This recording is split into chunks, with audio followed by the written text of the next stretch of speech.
Welcome, leaders, to week 6 with Mrs. Brown. Our topic this week is leaders and followers. Let's go ahead and take a look by a few quotes. The first one is by John Quincy Adams, who you know is one of our presidents, past presidents. If your actions inspire others to dream more, learn more, do more, and become more, you are a leader. The second one is leadership is a two-way street, loyalty up and loyalty down, respect for one's superiors and care for one's crew. This is by Grace Murray Hopper, who is an admiral and a pioneer computer scientist. Okay, so let's go ahead and take a look at our topics for today. The first thing that we're going to look at is just this topic of being a leader and also being a follower and what that looks like for you. So we will explore two things: the impact a leader has on a group, as well as what type of person you are within a group. Then you'll compare the outlook you have when you are a leader to the outlook when you are a group member. Everyone works better with a leader whose way of leading just fits. What you want and need from a leader may be different from what the person next to you wants and needs. To be an effective leader, it's important to understand how you treat people in your group to get things done. Before you choose how to lead, consider who are the people in your group and what they need from you to achieve specific goals. One important characteristic that I want us to talk about today is Douglas McGregor's human behavior theories. He has two theories, Theory Y and Theory X. Theory Y states that leaders believe the people in their group are very capable and self-motivated, requiring little direction. Theory X is leaders believe that people in their group are not as capable and self-motivated and prefer to be told what to do. Now, I want you to think about this for a moment. Leaders themselves are neither Y nor X people. Rather, they are group-centered or leader-centered in how they lead the people in their group. Y and X behavior can change depending on the group project that needs to be done and the individual makeup of the group and the leader. So let's talk about this a little bit further. Inspiring others to do more and becoming more is the key to being an effective leader. Uncovering exactly how to help people do their best, though, can take some figuring out. Thanks to Douglas McGregor, leaders have some very useful ideas to guide them. In 1960, McGregor developed what is known as the Theory Y and Theory X about human behavior. He greatly changed the way leaders throughout the world and far beyond just business settings think about helping a group be as creative, productive as possible. Today, people still widely accept his Theory Y and Theory X. Now, neither group-centered nor leader-centered leadership is necessarily the best way to lead a group. What's important for an effective leader to recognize is his or her own behavior and how he or she views the individuals in the group.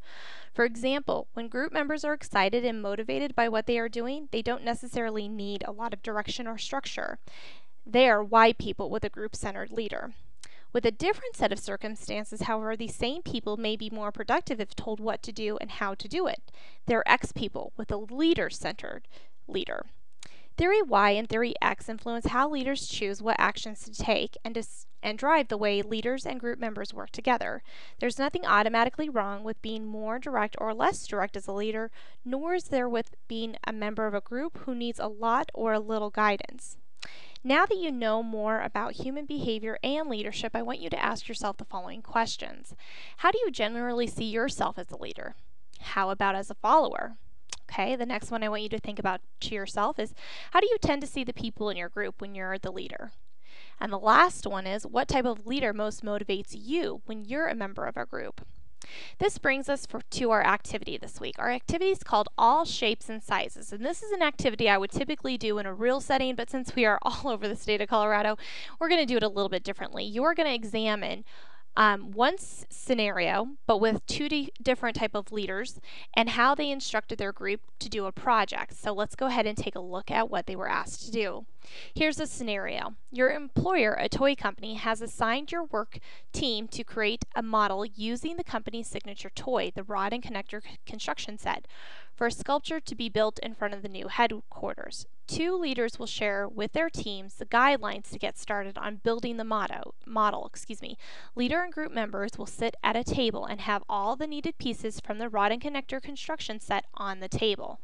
Here is what Leader 1 would state to the group.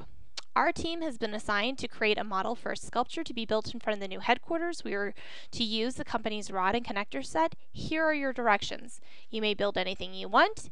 You may each build a model or you can build one together as a group. You can move around the table talking and interacting with one another as much as you want. You will have about 10 minutes to make your creation. So that's Leader 1. Now let's go ahead and take a look at Leader 2. Leader 2 states, our team has been assigned to create a model for a sculpture to be built in front of the new headquarters. We are to use the company's rod and connector construction set. I'm going to tell you exactly how this project is going to be done.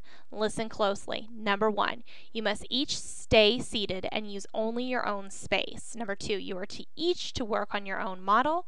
3, there is to be no talking with one another. 4, I will be talking you through some specific steps to construct this model that you are to follow exactly. And 5, if you have any questions, raise your hand and I will wait until I acknowledge you before speaking.